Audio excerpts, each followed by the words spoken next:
Grab your beverages and turn up your interweb. Solving the world's problems 12 ounces at a time. It's Dudes and Beer.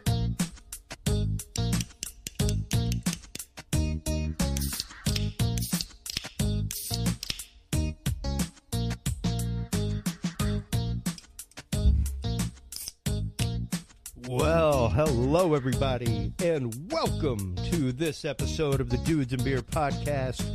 Chris Jordan, your host, coming to you live, still from Austin, Texas. Still not on the road, still busy living that Rona life here in Austin. The slow roll of Rona life that we are all living. Thank you guys so much for always tuning in. It's amazing that we are here. I was just on the new Dudes and Beer app the other day and was showing my wife the amazing Amy Jordan of the Yes But Why podcast on the HC Universal Network, the fact that the player at the top, and granted the player at the top of our app does not have all the episodes. Just so you know, the only place to get all the episodes is dudesandbeer.com. But this is missing exactly 28 episodes. But you can see at the top without that, there's like 400-something hours on this app of audio, and even live. So whenever we're live on the air with guests, even tonight, while we're doing this episode replay, stuff like that, you can tune in live. You can check things out. I'll be on the app. There's a chat function, all that kind of good stuff. So while you're listening, you can ask questions. I'll answer them. Same thing if we were live with a guest. You'd be able to ask questions, and we can answer them just like we do off of our Facebook group. How do you get the app, Chris? Well, that's a really good question. Stop on by dudesandbeer.com. That is exclusively the app's home. Right now it is on 0 platforms. I have the source code for all of the orchard dwellers out there. So we are working on that. But right now, it is an Android-only app. So there it is. Go to dudesandbeer.com/app. It's also right there on the homepage of Dudes and Beer in the right-hand side widget right underneath our subscribe and follow area. So you click on that, you will see the little instruction box pop up that says, opening this app. Okay? You save the file, click on it in your downloads, and it will install. You don't have to go to Google. You don't have to give them your privacy. You don't have to do anything like that. So, yeah, there you go. You can get Dudes and Beer right in your pocket. And for all of you that have contacted me on various forms of social media, even through the website, I want to thank you. I love being contacted by listeners, and I love being asked, why are you not here? You may think that that's one of those like, hey, yeah, no host wants to be told, like, why aren't you on this platform? But, man, if I'm not on a platform and there are people there and you think that they would love our message, they would like our guests, by golly, man, let me know. Drop me a line.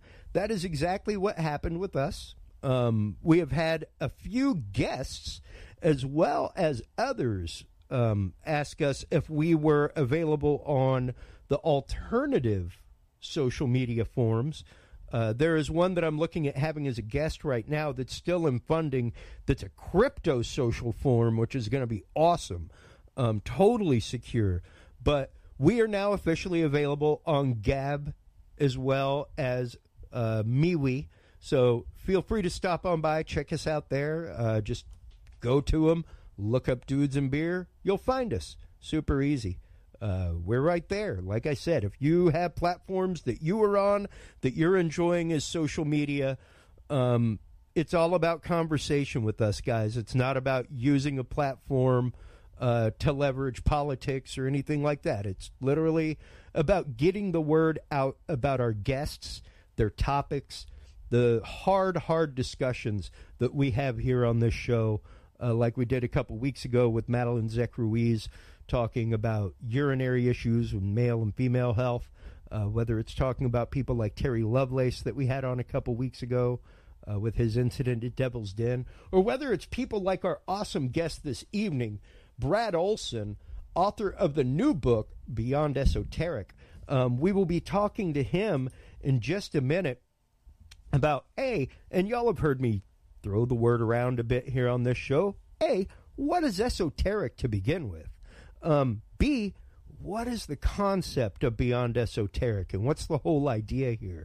Because it is amazing. So when we get back from this message from our sponsors, Podcast Cadet, we will be talking to Brad Olsen, award-winning author of the new book, Beyond Esoteric, right after this.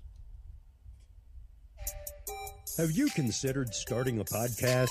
Looking for a way to make your business a voice of authority in an industry? Then Podcast Cadet is the solution for you. Whether starting a podcast for yourself, your brand, business, school, church, or just plain fun, Podcast Cadet is here to help you navigate the waters of the podcast industry. Specializing in one-on-one consultation and training with industry professionals in fields ranging from podcast technology and editing to distribution, monetization, and even social media strategies. Podcast Cadet tailors their services to the specific needs of you and your podcast. Do you already have a podcast and trying to find ways to engage and grow your audience? Sign up for your Podcast Cadet audit today and let us help you explore new and exciting ways to leverage your content and elevate your podcast brand to whole new levels. From consultational workshops to affordable podcast production and maintenance packages, Podcast Cadet is your one-stop shop for everything podcast related on the internet. Visit podcastcadet.com today to sign up for your consultation or training and use code DUDES20 to save 20% off your entire purchase. That website again is podcastcadet.com. That's right, folks. And full disclosure, I am one of the owners of podcastcadet.com as well as one of the founders. And the whole reason I helped start that company and found that company was because I love the art of podcasting. I absolutely adore it. It is one of my favorite things in the world. I host this, the Talking Sound podcast, the Podcast Cadet Training Series for people trying to learn podcasting. I own a podcast network. Broadcast was one of the favorite things I've ever done with the technical skills in my life. And when podcasts really started, I saw so many friends, so many people that wanted to get into it and started doing it and just started with three wrong size wheels on the vehicle.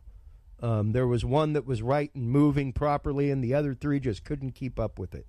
And it was one of those, it's just knowing all of those cogs to grease and how to make it move. So with my production experience and with the marketing experience of people that I worked with in rock and roll for years, things like that, social media, influence, everything else, we started our own academy. So go on, check it out, podcastcadet.com. DUDES20 is the code that you want to use. Our guest this evening, author of Beyond Esoteric, Brad Olsen. How are you doing today, sir? Hey, Chris, I'm doing great. I'm a dude, and I also like to drink beer, so it's great to be on your show. Well, and as we said earlier, this is, of course, a pre-recorded episode, so let's start getting into this a little bit, Brad, because I have been enjoying the first few chapters. As I told you before the show, I try to always read at least to the first 5 chapters of every book that I'm either sent by a guest or that I bought for a guest's appearance. That way I can at least have a good basis to talk about. We frequently on this show discuss topics like frequencies, Kabbalah, transmutation, and manifestation, things like that, those kind of topics. And I love it whenever I find an author that is keyed into that concept, keyed into the idea that science and magic, as they've been seen in literature for years, as they've been seen in the mind of man, have really come to the point of the same place now. And yeah, it's really interesting. So let's start kind of cracking the nut on the Esoteric Series to begin with, because it's not just a book, it's a series of books. Beyond Esoteric is the latest in the series. That's right. That's right. And Beyond Esoteric, Escaping Prison Planet is book 3 in the series. I'll just start with book 1 is Modern Esoteric. Future Esoteric, The Unseen Realms, and book 3, Beyond Esoteric, Escaping Prison Planet. All 3 are individually standalone books. It doesn't matter where you jump in. Just in the same way when you flip open Beyond Esoteric, you can pretty much start anywhere. It's just all very searched information that I never repeat subjects, or if I have new information on a similar subject, I can bring that in at a later edition. But each book is standalone in so much that Modern Esoteric begins where the story begins, with antediluvian civilization, how there are so many anomalies in human evolution that we see, elongated skulls on this planet, and so many other strange things that have been found, the out-of-place artifacts, or UPAs as they're known, all the way up to this modern age. And Future Esoteric gets into more of the extraterrestrial question, which is very much an esoteric subject. And if we were to define that term, what it means is information that's known to a select few. And if you think about the field of ufology, it is considered by the mainstream a bit of a fringe subject, but we can see that the drip, drip, drip of disclosure has now turned into a pretty steady flow of information. Yeah, it's a with straight organizations. Yeah, like maybe the glacier is melting, folks. A creek flow. Yeah. The little Dutch boy's having a hard time putting his fingers all the cracks in the dike these days. He is yawning hard, and no fingers left. And so what happens then, this is really interesting, Chris, you touched on the meaning of esoteric, and that when a large enough critical mass of people start to really grok a subject in these esoteric fields, the word changes to exoteric. And then that is what's commonly known by all. And that is what then passes into our collective wisdom, so to speak. Just a fact that everyone knows. Now, we live at a very interesting time, and then this gets into Beyond Esoteric. And I chose that name for the third and final book in the series because it goes beyond what any 19th century occultist could imagine. Yeah. We live in with transhumanism and geoengineering of our skies, and what we're hearing now about biochips being placed into the skin, or vaccines. Nobody knew any of this they're actively in the 19th century. incorporating neurons into microchips now. I mean, that's right. And to just wrap your head around that subject alone could take up a whole show. That could take up all the content that we have. Yeah. That's how much. You'd run out of time. Yeah. But it's such an interesting time to be alive right now, because here on planet Earth, we still have uncontacted tribes way in the depths of the Amazon or high up in the valleys of Papua New Guinea, just still hunting dinner with a blow dart and wearing nothing but a loincloth or a penis gourd, as they wear in Papua New Guinea. Yeah. And yet at the same time, we're entering the space age, and humans are living in the space station right now as we speak, and pretty good chance that there are people, human beings, living off planet, bases on Mars and the moon. I've met many secret space soldiers that have been through the 20 and back, and the stories they tell, and they do have a lot of matching data points, which is how I incorporate this information into my research. Well, and you know, we speak a lot about those things on this show, and that was one of the reasons why I wanted to have you on when I started doing my Google stalk of you. Once our mutual friend Mark, and once again, Mark Eddy, thank you for He's a great guy. building this bridge, man. And it's interesting to me, even if you look over my shoulder, you can see my crystals, and like I've got a couple of crystal spheres, things like that. There you go. Whenever I got them, now granted, I've collected crystals and minerals and things like that pretty much my whole life, like since I was in junior high school. I was in the Rocks and Minerals Club, like me and 8 other kids. And for me, I love them. But it's also the fact that, yeah, I can touch them and feel the vibration. That's just me. Not everybody can fully understand that.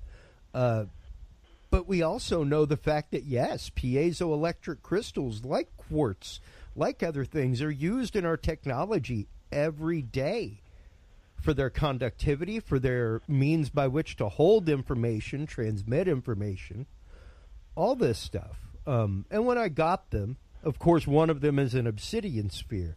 And my wife was like, oh, do we want that around? You know, like, it's like a black sphere sitting around the house. Isn't that kind of like having a Ouija board? You know, and I was like, well, don't forget, we're all walking around with a black mirror in our pocket. Yeah, scrying mirror. Every time you cut off your TV, do you cover it the way they used to in the 1600s? Right. There's a reason they covered mirrors. They were a passage to somewhere else. They were a means by which to communicate to somewhere else. And somewhere along the line, they became so commonplace for us. So yeah, that's one of the questions that we've raised on this show, is the concept of, look at all the scrying mirrors that we have all around us. Everybody's got one in their pocket called even a in smartphone. their bed. Like, honestly, my friend, I do not have a TV in my bedroom. And Good. I won't. Like, I won't.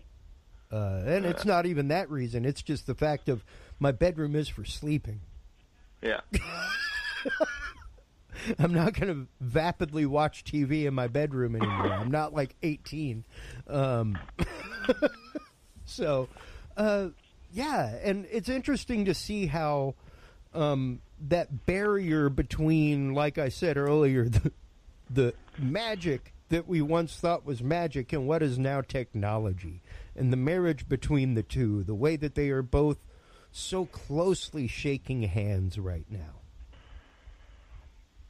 Well, that's right. And as you progress through Beyond Esoteric, on page 391, you'll see a whole chapter on crystals in a section called Ubermind, and how we're finding all sorts of new properties with crystals, but also how they can interact with humans. So you're onto something there, Chris. When you collect those crystals, there's a very good reason for it. Well, for me, and people that are close to me know this. There are many people that are close to me, especially road friends that I've been on the road with for many, many years, that they have a piece in their pocket that they carry because I brought it to them one day and said,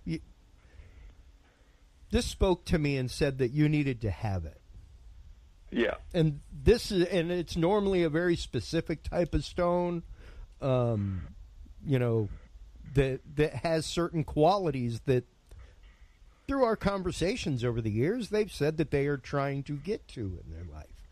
So, yeah, that's just one of those things that, much like my belief in God, is a personal thing. Right. You know, that to me is no different a matter of faith. Not at all. No, and it's a very esoteric subject because there's so many things associated with crystals, how they're formed, and what they can be used for. A virtual unlimited supply of data can be stored on crystals. So it's also the future of computer technology. Yeah. We were talking before the show about your work in the computer and technology field, and this is set to absolutely revolutionize storage as we know it. Yeah. And then how it ties into the occult or the esoteric study of crystals. You have Edgar Cayce speaking on behalf of the Atlantean and previous Lemurian civilizations, utilizing crystals in many different ways. Yeah. One, that they are this receptacle of data and information, so the Akashic records were stored on crystals, but also used as an energy source.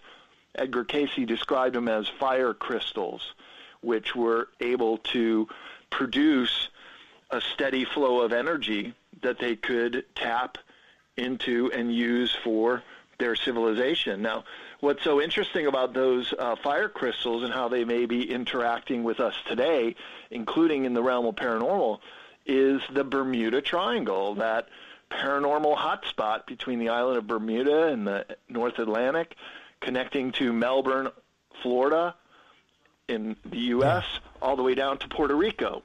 And in that triangle, Edgar Cayce says, there you will find civilization for Atlantis. And he even gave the year 1968. And 1968 is indeed the year that the Bimini roads off the small island of Bimini were discovered. And there are these giant megalithic blocks that show that they had been precisely fitted into this. Nature doesn't meteor blocks. So the fact that they're below water shows how old they were, because it would be very difficult, if not to place megalithic blocks so precisely in an underwater pattern. Yeah. But Edgar Cayce also said that the fire crystals are still active, this power source utilized by Atlantis, much deeper in the bottom of the Atlantic Ocean, and that is what creates the paranormal associated with the Bermuda Triangle. Well, so it's interesting when you put all these together, you start to come out with this mosaic that really starts to make sense out of unresolved issues that didn't really make sense until you put together the different pieces in the puzzle. Yeah. Yeah, precisely. And I mean, even when you're talking about the fire crystals from Atlantis possibly being there near the Bimini Road, things like that. I mean, a prime example is Sedona, Arizona. The vortexes and things like that appear there are rife because of the mass amounts of quartz crystal. That's right. And you know, people go all the time, hey, guys, if you're out there, don't just go out and start hacking quartz out. That's not cool, man. No. Feel free to go out and support one of your local rocks and minerals clubs who will take you out on an excursion to proper harvesting places, but don't just go out and start pulling them, because the problem is you start destroying that natural energy that is there. One of the places that I want to retire in my life with my wife is Marfa, Texas. Ah, the Marfa Lights. Oh my God, we went last year for her birthday and just fell in love with the town. Period. Cool. And saw lights. You know, got video of the lights. Did a couple of episodes out there, things like that. But being a rocks and minerals hound, I went out and went rock hounding, and yeah, the place is rife with chalcedony. I'm holding a piece up now for the camera to see, but chalcedony all over the place because of the volcanic activity, things like that there. And chalcedony is one of those crystals that, has those qualities to be able to reach other realms, vibrate at different frequencies, things like that. So, very cool. I don't think anybody has actively explored the possible link between the happenings and the chalcedony deposits out there. Well, would you make that direct link between the lights and the mineral deposits of Marfa? Well, I would definitely say, because the lights are not a new phenomenon. Right. The on for a while. The indigenous talked about it, all kinds of stuff. It's been happening for hundreds and hundreds of years since people lived around the area. Right. And they were previously spirit lights, all kinds of stuff. So, much like Sedona and other places where, even go into the crystal caves in Mexico and try to bring in a compass and see what happens. You know? Sure. Absolutely. Once you're around that much vibration, things are going to happen. Yeah. You know? So I think it's interesting, especially once you start considering things like ley lines, that kind of stuff that are already power grids crisscrossing the Earth. Once you get a ley line or two that pops through something like that, hey, for all we know, we could be literally seeing a physical manifestation of data that is being transmitted through that crystal underground. Like, no different than like light refracted off the side of a fiber optic cable. Yeah, good point. Could very well be. So yeah, I got to get out there and check it out. That would actually be a great place to do a conference. Oh yeah, in Marfa, because at night you could go out and do Skywatch. Yep. Check out the lights. Oh yeah, get Stephen Greer out there, do a whole C5 kind of thing. Yeah. Now, when you're out there and watching it, do you find that they come from a singular origin, or do they kind of pop up and move around all over the place? Well, now granted, the watching area is in one location, and they are way off by the mountains. And there's a lot of people who think that they're, heat refractions from light from the freeway, things like that. I don't know. The footage that I have does not look that way.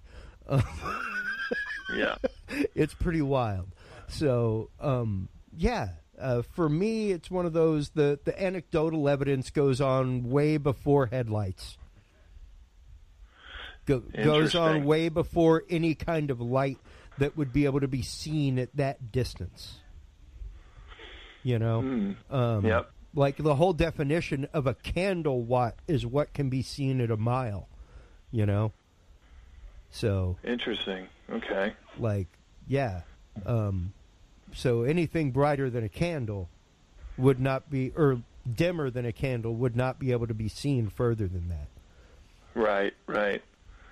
So yeah, every time we see lights, usually in volcanic mountains such as Mount Shasta or Mount Adams, they're coming from locations in the mountain where people wouldn't be that late at night. Yeah. If you're going to climb the mountain, you do it in the daytime. You don't hang out at 11,000 feet in the middle of the night, and there's certainly no flashlights that are that bright that could shine the way they do, nor a Jeep or snowmobile in the winter that could be in that terrain. Yeah. So it just begs the question, what's going on? And there you go, one more mystery, one more paranormal hotspot that is very much in the realm of esoteric studies. Let's try to get to the bottom of this and figure it out. And that's where these subjects are so interesting, because they are all of the subjects that have been hidden or withheld from humanity, oftentimes quite intentionally, because they don't want us to know a lot about the real machinations of how the world works and who's running it. That's how the new book, Beyond Esoteric, starts out, the whole concept of a neo-fascist world government that has now superseded the other governments of the world, taking control of them. Because remember, Chris, when we were in school, we would learn, Mussolini and Hitler, they were fascists because they had a government that took control of the corporations. Yeah. Well, now it's the other way around. Now you have these heads of government that have now bought and paid for the government entities to do their bidding. So that's why I use the term neo-fascism in the first my new book, Beyond Esoteric. And then as the book progresses into the embargo section, the truth embargo on all the subjects that have been withheld from humanity, suppressed human origins, to the embargo on UFO truth, as well as underground bases. And I was in Antarctica 2 years ago. Now I've been to all 7 continents of the world, and so I include all my research about the Nazis and the New Schwabenland base and what they were doing down there, and how all the top scientists either wound up dead or went missing right after World War II, along with top secret UFO prototypes. And there were several that the Nazis were working on towards the end of the war that all went missing. So taken together, once again, when you connect the data points and see the bigger picture here, you realize the Third Reich did not surrender after World War II. The Army and the Navy surrendered, but not the Reich, the government entity. So when you think about it in those terms, that they never even surrendered, then it gives rise to this whole notion that there's a Fourth Reich that has been working as an intelligence sector, not really a Cold War army like we had against the Soviets, but a new kind of out there. And we're actually fanning the flames of discontent of the Soviet Union and the NATO powers for decades. Oh, yeah. And what's really interesting about that is the fact that, yes, like you said, the Reich never surrendered. There were numerous cases of Reich members being in Brazil. We, of course, know about Operation Paperclip. If you want to know more about Operation Paperclip, shameless self-promotion time. Dudesandbeer.com/knowledge vault. Go to declassified documents. Help yourself. They're all open for free download, folks. I wish I was even joking. And whenever you were talking about corporatocracy a minute ago, things like that, it popped into my mind an article that just came out on February 5th from KCRA 3 in Nevada. The headline reads, Nevada bill would allow tech companies to create governments. Wow. So, once again, welcome to the esoteric future. You're absolutely right there. And I do have a section in this new book about micronations, about this growing trend of very wealthy people declaring their own nation. Even there's an old oil rig in the North Sea, and some millionaire says, "Oh, this is my nation." In fact, he put a whole bunch of servers on there. Nice. Sometimes it works for ill, or sometimes in this case for better. And that is part of where the servers for Pirate Bay and some of the other notorious servers, untouchable areas that are these new micronations that are popping up. So, wow, tech companies are getting in on the game, too. That does not surprise me. Well, here it is right here, the deets on screen. The zones would permit companies with large areas of land to form governments carrying the same authority as countries, including the ability to impose taxes, form school districts and courts, and provide government services. Wow. Oh, wait, you mean like the CIA did with Disney? When they helped them procure all the land? Like, not many people realize I love Disney. Don't get me wrong, my kid, I got Disney Max. I'm a Marvel freak. Good God, man, I got the Infinity Gauntlet over my shoulder right now, folks. But I'm not about to deny the fact that they got some deep roots, bro. And the CIA actively helped them procure the land for Walt Disney World in Florida. Wow. And they have their own government. They they have their own police force inside of there. It's wild. Because the whole idea was to create this utopian place where workers were taken care of. You worked there, they gave you housing, all that kind of stuff. Really interesting. That is one of the Disney models right there. So sure is. Yeah. And not a lot of people, like I said, realize the fact that these things are going on in their own backyard, that these things are actively happening. It's no longer the realm of science fiction. You know, right. I worked for a man for many, many years who said that right up the road here from Austin, they were doing genetic testing and all kinds of stuff, playing around with monkeys and diseases and all kinds of things. Oddly enough, yeah, there is a disease research facility right up the road from here, just outside of San Antonio. So, you got your own Wuhan laboratories right there. Yeah. Absolutely. We got an NSA server down the road, too. Hopefully Dr. Mary's monkey doesn't escape out of there and spread some new virus. By the way, if you want to know the telltale way to tell an NSA building, folks, it's normally the fact that they will have air conditioners on the top of them that are the size of small buildings. Right, to cool the servers. To cool all the servers. Yeah.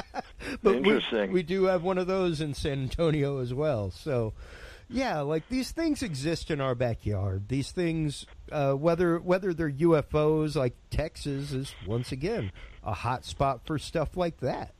Or as we say in esoteric research, hidden in plain sight. Yeah. There it is. You just have to have eyes to see. Well, and let's get into that for a second, because that's one of the things that we bring up on this show all the time, is the fact that these things aren't necessarily hidden. You just have to actively look for them.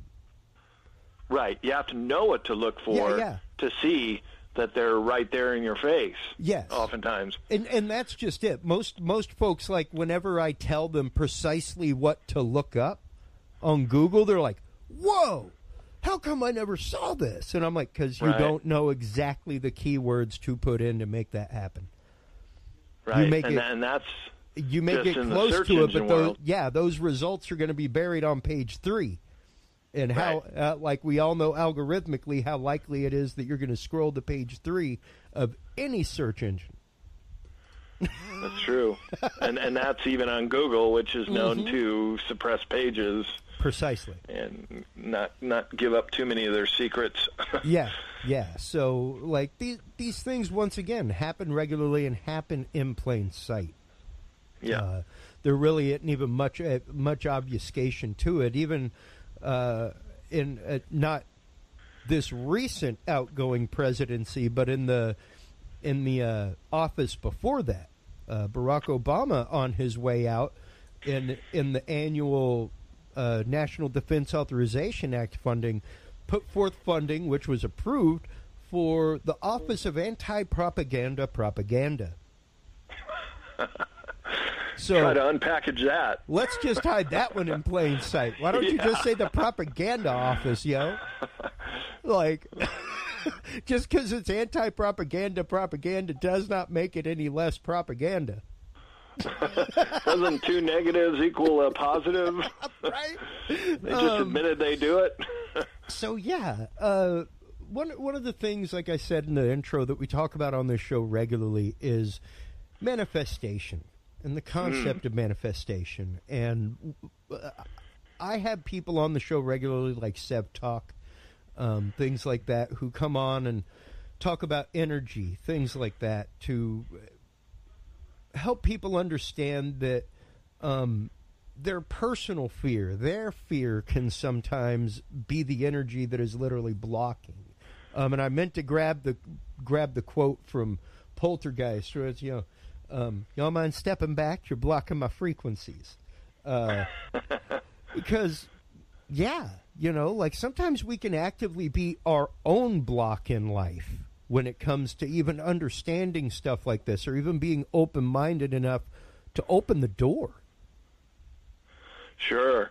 And these are the subjects of the body, and especially the human mind, or as I say in the final section of Beyond Esoteric, the uber mind, that has the properties that will really go beyond, in so much that we have so many of these innate abilities within us.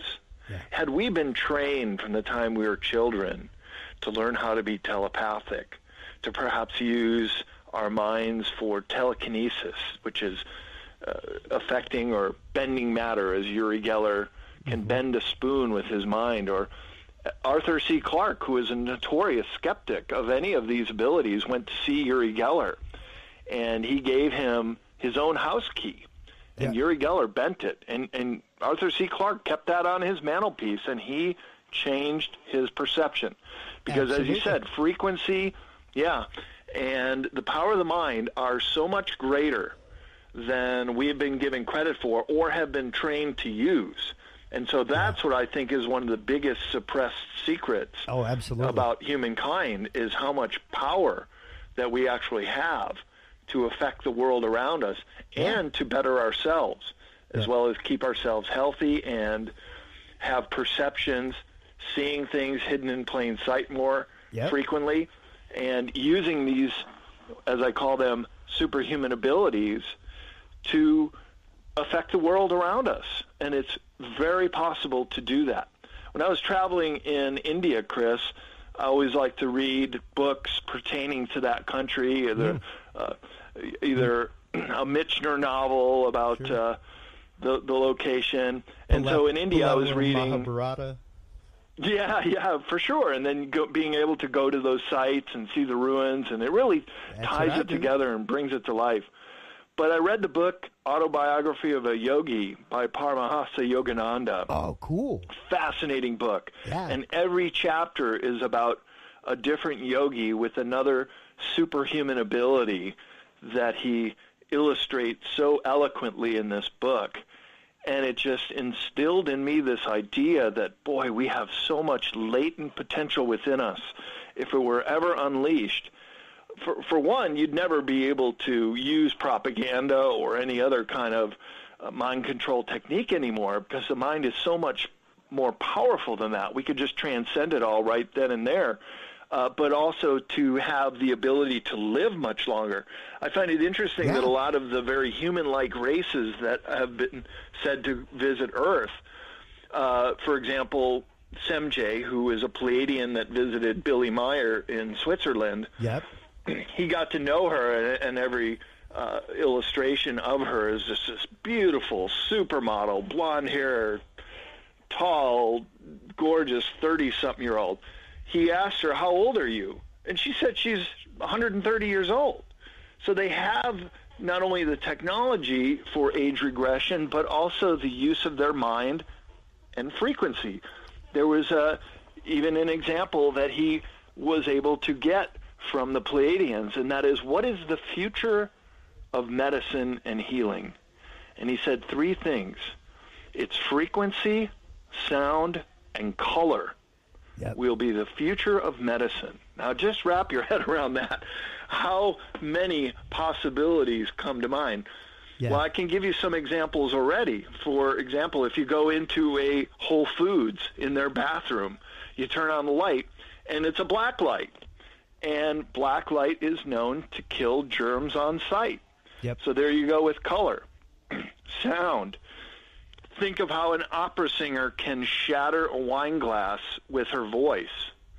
Well, Royal Raymond Rife created these machines. They were basically giant microscopes that could look at cancer and other invasive properties of the body, and he realized that everything in the world, everything in life, every invasive form of cancer has a certain frequency.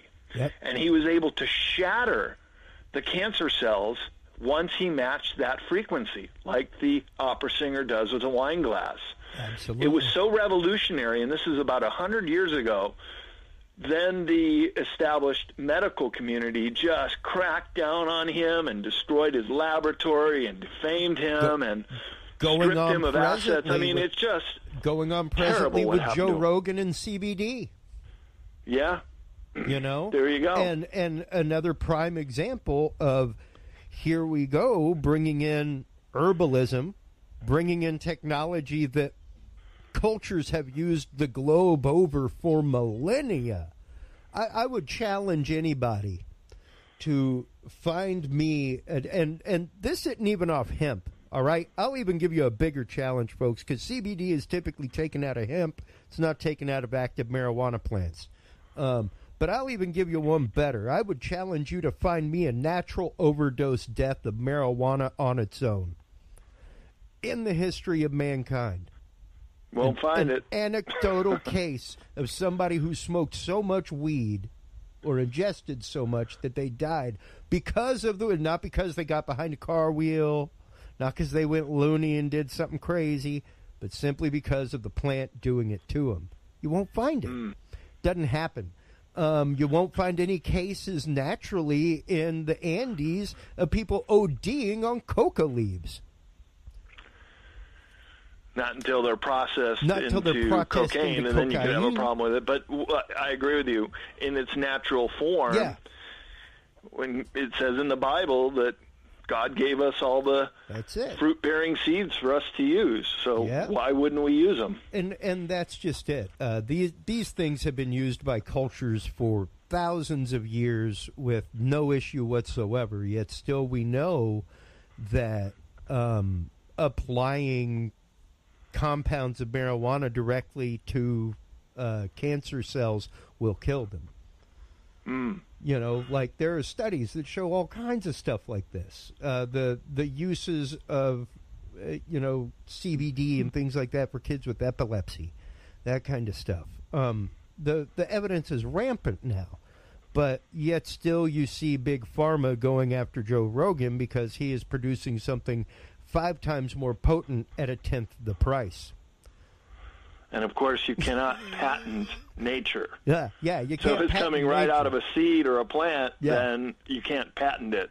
Exactly, which means it doesn't go into those food and drug laws that we've talked about on this show before, folks, where because you're trying to encroach on a patent from Big Pharma, we can now go set up a forward base in your country because you're trying to take over the intellectual property of the United States.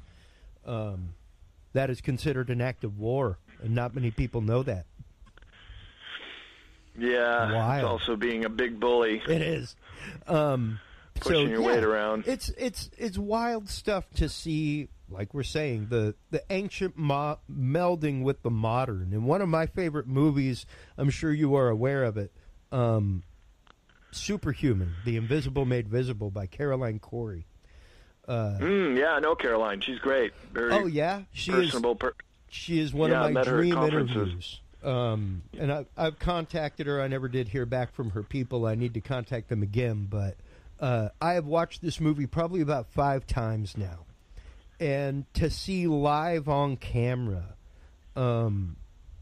people changing the pH of water with their mind.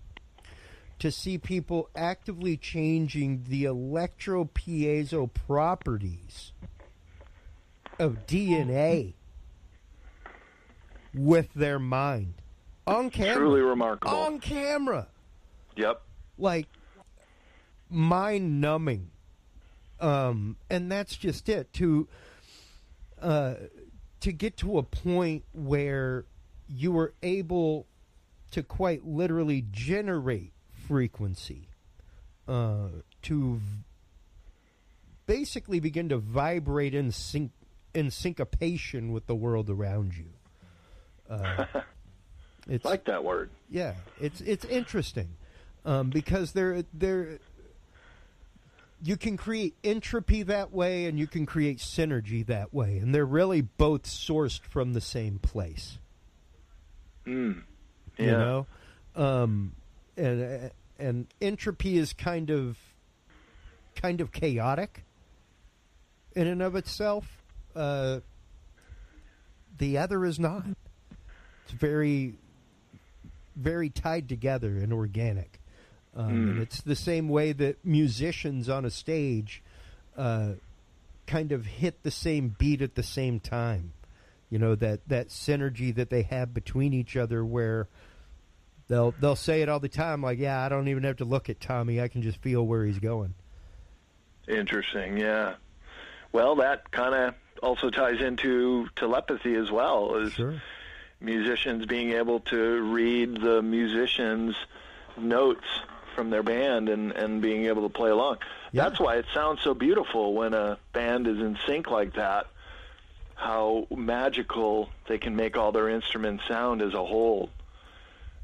So many things that we could look at and see how the mind and frequency have such a strong effect on the overall outcome. Yeah. Well, and even right now, I've got an article up from Vanderbilt News from Vanderbilt University from a few years ago. A study: musicians use both sides of their brains more frequently than average people. Huh. Because we are, especially if you are a mathematically driven musician, you know, where you are using the math of music, which is that universal language where doesn't matter, a quarter note's a quarter note all over the world.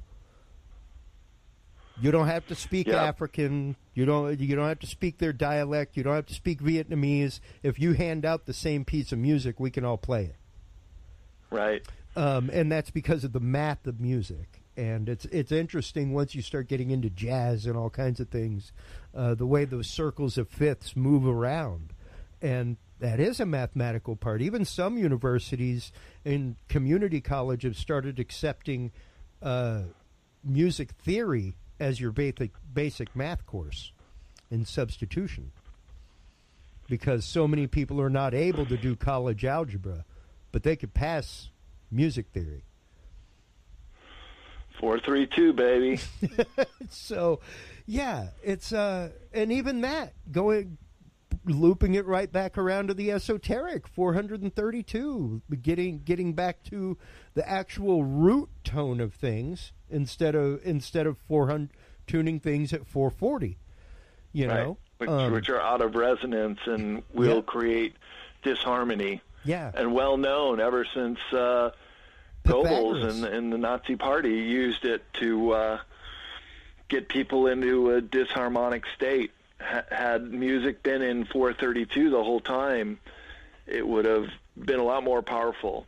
And I know a lot of musicians now that are making that switch over to 432. And I've been going with the Pythagorean scale for a little while now. There you go. Going with that and putting my root at 432, and it's really interesting. The difference that's there. It's really wild. It's really wild, and like we're saying, ancient technology, ancient knowledge. Music was originally written in that key, in that hertz range. So, now, as you move forward with your books, things like that, what do we have coming out soon with you and CCC Publishing, Brad? Well, boy, Beyond Esoteric took me 6 years to put all this together. So you're working on a new one right now. Well, I'm considering what I want to do next, and I'm not making any announcements quite yet. I'm also a book publisher, and I'm talking to some other authors and weighing which ones I think could do the best in this esoteric line of books that I publish, who also include Leo Lyons-Agami has 5 books through CCC Publishing, and Lon Milo Duquette did The Key to Solomon's Key through CCC Publishing. So I want to keep it within a series. And one thing I do know in marketing and book publishing, that it's good to do things in series. Yes. For me, a series of 3. So I've written 3 books in my Sacred Places 108 Destinations series, 3 books now in the Esoteric Series. And if you keep the content unique and in the same spirit as the others, they seem to support each other, as well as other books within the genre. Absolutely. So I'm considering that, but seeing that Beyond Esoteric has just launched, and I've got so many requests for interviews right now, that I'm just going to work on promoting the new book for now and looking at new publishing prospects, but not making any declarations yet.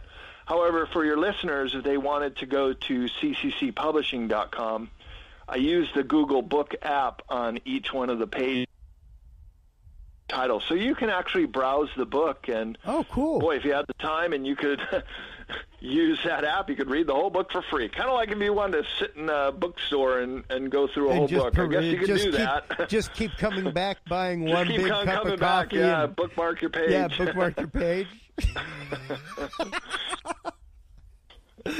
That's keep classy. that seat warm, I like and your style, you can get man. through it. Oh yeah. I mean, and that's just it. There are tons of books here. So make sure to go on by and check that out, folks. cccpublishing.com. I've got it up on the screen right now. Books like Times of Change, of course, the Esoteric Series. Oh, Karen Tate. Fantastic. Yeah. Have you had her on? I have not. I have not yet. So, yeah. She's great. She could talk to you about all the goddess sites around the world. And that was the fourth book in the Sacred Places series. So we added her as another author to the three that I did, which was North America, around the world, and Europe. Wow. So your listeners can check out all of my books as well as a dozen other authors that I've published through the years. I started as a travel publisher and author, so many of my books are travel-related and some others that I've published. But that opened the door to these esoteric subjects. And an example I often use is I traveled around the world, went to many of these sites I described in the Sacred Places books, and one example is the Great Pyramid. You go there and you tour on the inside up through the Grand Gallery to the King's Chamber, and things are just so much more profound and larger in a megalithic way, and there's so much more to these that I could give a 5-page treatment on in my Sacred Places books, that it opened the door to more of the esoteric questions that come to mind when studying a monument such as the Great Pyramid. So that through travel has really opened me up to a lot of these subjects, and it's what I really find the most interesting and fascinating information that I could be studying and putting out in book form. So I hope my readers and you enjoy these books. They are a labor of love. I put everything I got into them, and I just want to do my part and to be in service and put this information out there. And as you know, Chris, in this age of censorship, a lot of the information that I've sourced, including some of the references, they just disappear. They get taken down and taken off. So that's why I started the Knowledge Vault. That's precisely and why. That's great. Congratulations for doing that. That's so helpful and useful, and we need that. Because when these subjects go bye-bye,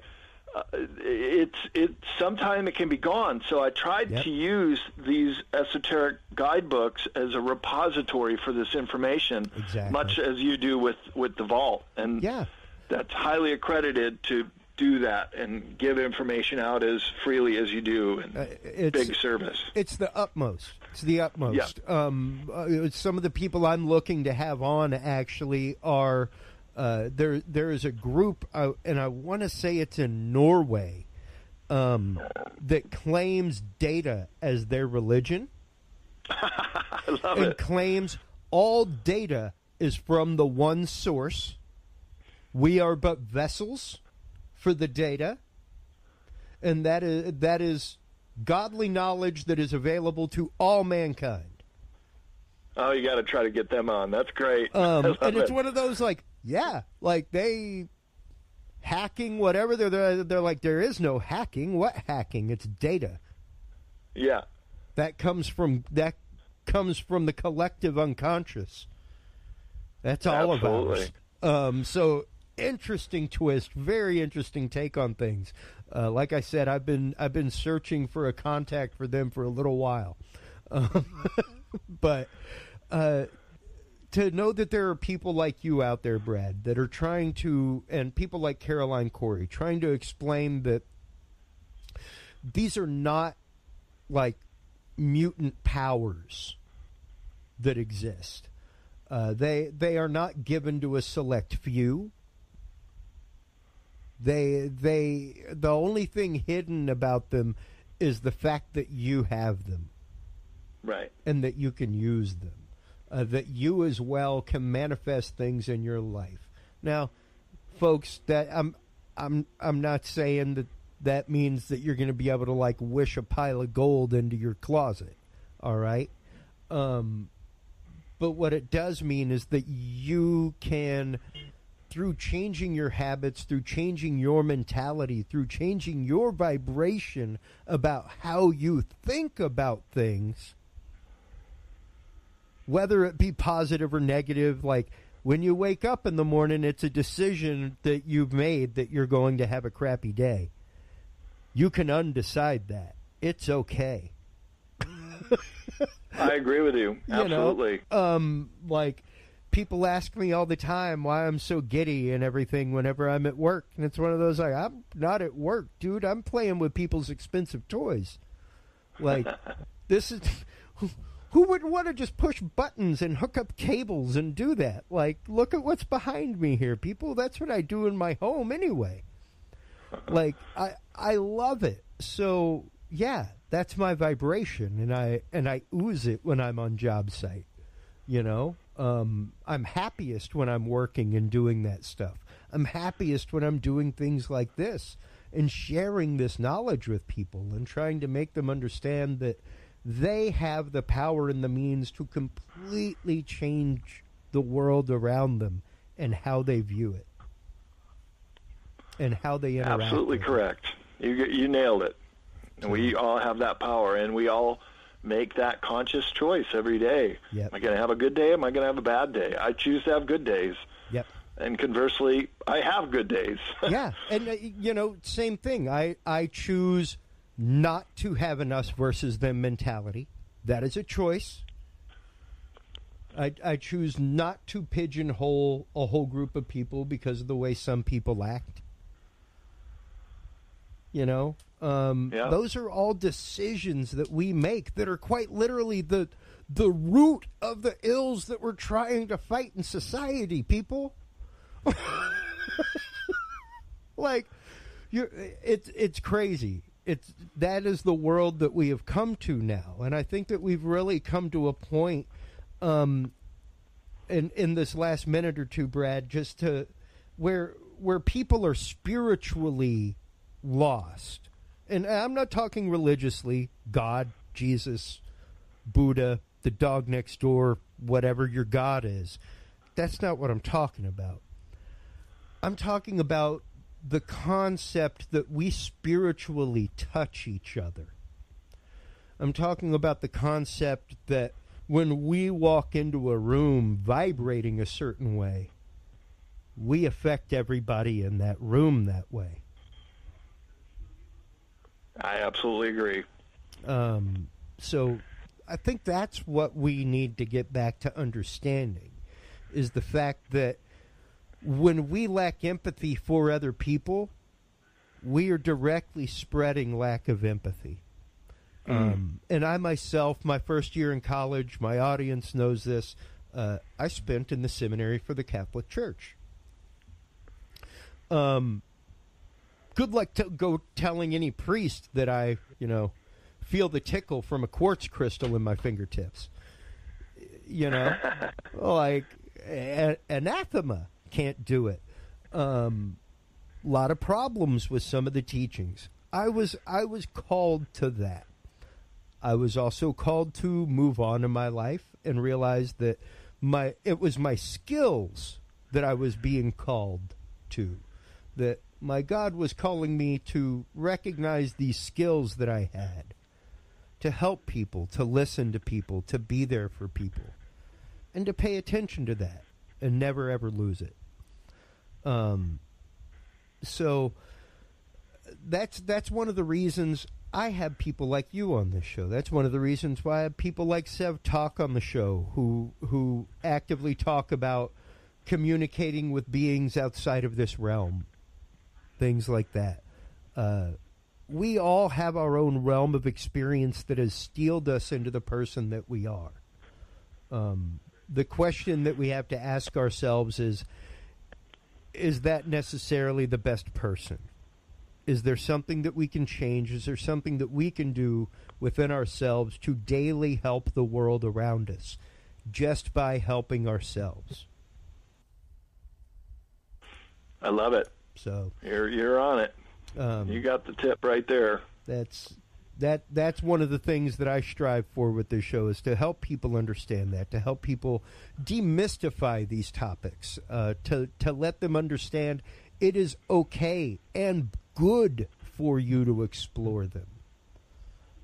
There is nothing wrong with them. There's nothing anathema about them. It's just that we as a humanity, and if you go back to these other cultures, like we were talking about at the beginning, the people in Papua New Guinea, Native American cultures, South American cultures, ancient Egyptian cultures, things like that, they revered these abilities that they all had. They revered this connection to the divine that they all had. It wasn't until later that institutions came, started kind of commingling that idea of direct connection with the divine. Yeah. So I would like to have you back on the show. Like I said, I don't like keeping people really over an hour. I know we've been an hour and 10. But I don't like taxing them their first show.